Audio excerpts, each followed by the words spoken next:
Nirmala Kenyam via Kamal Kanur online TV channel. Dera nirmala Kenyam kejan guasame. And wala to kon kalera dangroti bed to bukon kaling. Lera nyam bana roche ka kwire nyala dan shayak. Lera roda bana roche kwi kora dan and tuare we dan kayunte state. Kam Nuer kan jang bukon madan to bana jeling kajan lara me. Kan konu nyamre ler kan manen wala shanga waro ka pay bakal ron kina dangro wirjan dangro widich bana jome ban jo kwena gwa nywa kaneti ko ken ko gwa be ler ba chup kaneti content don ko ke channel gorban o jin bi channel bi support no bi chonkel ke channel bana jome bana jeling ka kwire ka manana ci tok no ko gor kono bana te ka ngai ketin kon lat ka rodin wi mon ler nyaman gor ba nywa kon kel re nyala dana ci yak kayaga re weekend ya re nyala mo dung ji London ban je kula linkel gwasa me re nyal ndan ci yakan wale re nyal ke plan dan ci crash jene de chup ko kudang rawi jan wan sekanak ne de kudang rawi jan wan ne de kudang rawi jan wan kane de shana ga jare nyala mo no kudang rawi jan wan shikaliw no ka jodan chalat are nen to kudang ro jen wana toni ka do badan chalat keja ala tanat ala neten kontin ci yeki enternien lona kaneti kudang ro jen wan yidero dum do re nen kudang wan jen re nen kudang ro jen wan yidero nero watika bot duno neti kudang ro jen wan cikaliw no munu ko lingwa seme wane de jan ne de korjen bakelir bangwan wa kendi ane ne de korjen bakelir bangwan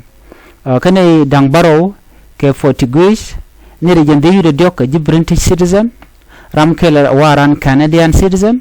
ne wel kel waka gat no ala ne de dit ke ne de kudang rawid wel baro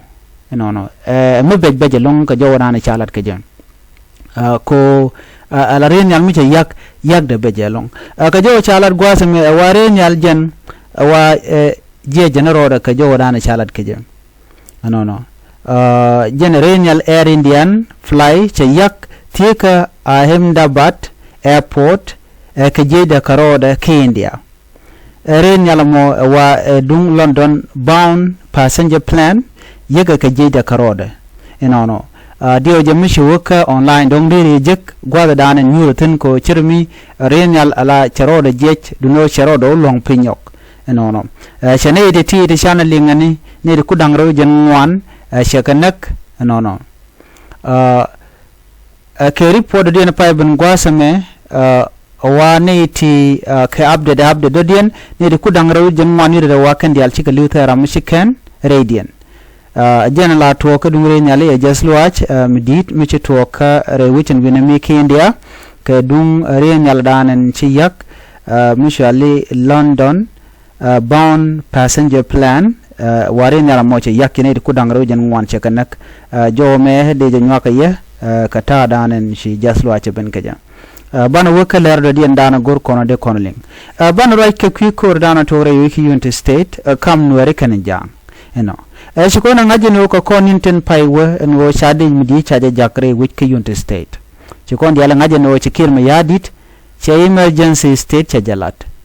la state emergency o bideni kaneten kontin betelat are which en binami shawi dangro chakalat mayom county ken warap state alo she is unit state kelo but specifically cha larajen wo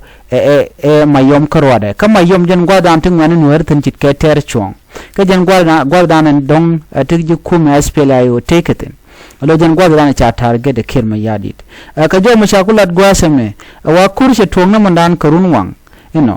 kudan chi tok wa kam de ni SSPDF kene de ni kondla Nuer wai ami ka jo rana shalat ke jem wa chi kormo cha tok kormo di chi kormo tot men bana kula ngai gwasame alani ti shalke iji agwelek force alaga dialte konte share krudeken Johnson luñ ken dial shaga nang ray wichin binami shaga nang ka unit state shaga nang ka jen do warap shit kemen chalar yedong mi shalar nem shajeling ala ala gwelik force den kwa use tama kirma yadit che dier ko bigat tɛt bikeliu tele manangaten shiraka mache dier ko to bigan nuääri bikeliu antama use ji a gwelik force ko bi point and Johnson lun ko konin tiaben bi power betel wang changa kel ko bi shemana dialen ko na ngede ba kanak ke bikeliu nay kon mandan le rode toga kafan gak kada matuok unit state ken chakalat kareo mangai kon antama achanga nitan kontila a gwelik force panken tandian wabar karudian bane ko chigan ngajen wona kaneke akumi kirma yadit an kuru tuwa wala re wiki unit state akam nuääri kene jang kam nuer wayami kene SSPDF chol kon ke jang ko SSPDF rudi and dial kangane ke jang de pin kirma yadit nurai ko na tama jang kilo den chatet selo den chatet ke kirma yadit ko kirma yadit neka ne jang tu ga ne jang ke kwi kwerka era michi donga dan mede no ngamal dulo che kwanyu bana ba kanak rewi Sudan no am to tan murai konane ala bul ka mayom shikan bisaranda kore me bulu ka long malara jeya a kurmu de che kurmu tot shikan me ken shikan gabe min kwempin abikan kirma yadi da me malat kona me abikan lot sebe men to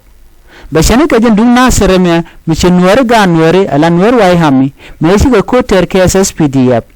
ko dong de ga saranda shiga woni rodiana mat kan woda beta mangot korba luka paten ko la kan SSPDF we apat lip kan gwas dan bi ka SSPDF kan ka joy ke jare we kan asur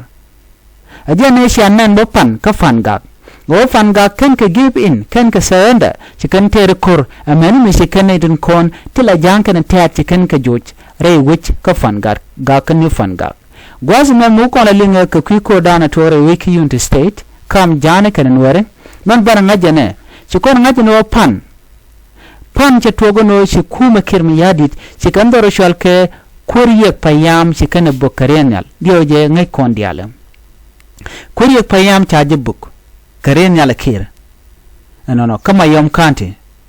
gwade chikan a book an kuma SSPDF agwaz mitin war takatan tagaten kare dong takatan ngai kon diala kon lat ke kuma kir lada wo benwer be ka control barana murai kon chero bulwang kaja ashang malat kana no biken wer biken meken biken kap sebu gwa kaka tela gwantar mudero lar no ba mai kuba ka kap ka bi no ko no iba mai kuba ka kap ngani jen go shanga dana shamai du kap da ka yenak yendial teram de kana pal no mo kon to ko gwase dan ke jidar for ka kwere dane la Umar Bashir me shawara wich uwe mach Darfur yani we ka kap civilian diare wich shuka na kan dial ka shuka tit pul ga shuka yakten ajanda na gor kirma yadi den wala mi economy amu to gan tamana mana miken ko dan kon ka bom kone kon shal ken wore ngane je gwan wo be beje longo kon ko kor gwaten be ko jangati chicken kon be pal chicken kon de men pal medong so jel kon reeri kantama enemi chardan ka bom so jo be alen gwase me wonena kirma yadit cha korcha de ngong nuere antam kor jaten rewe ke unit state ngode kan ne mitene shamoy ka bot ki mitene chiten kana kolat reler kaname dundo men len kone o kor jaten ajanda na gore de tem kon ka kor ba kon yogo nong le do dien miteg micho de ger okay miteg jibone ki tege ni ti test nien bakalat ye dundo men biangai gwasame nuer bumka chin wer chicken be surrender ajan jodana gore de yenaling ana bana je kala do dien chuje pro jen wojin bilar kon la no ko gwasame kanwer online tv channel be kan yak ne ti ko ken ko gwayelung no de keling information mutup ka ki lari wo bine di albaga te ngai kamandan lerode kon kor ka jang kan thtɛt ka ber kan ri shal ga timor lene kon mi ko rana wer ki ko ran leller ka ti ko na tuok tele gwam bana wuten gorjen o bana mat kon cha kon ga jiter cha kon gol pin jiter aman weren content cha kon betray kon e kon shal ka nuere kwa la shol tin nuer wa tin mat kel ke kirma yadit tin tel lo dien shang ko wo bikan kon alat jor to kon kan nuer je ga lo te media to kut kan nuer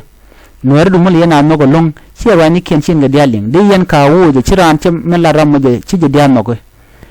to kon ka tam jo ga tama gwam bu nuer bu ga chon kel ga ja ba ramadan ni nuer ba yi jogo no wo ro de nuer mi che kana chi kon ga belet ke te bay bay chi kan de shen ga kon kel jo me gor je de je lat je ana ban ni ji ga le radien bi atte kamal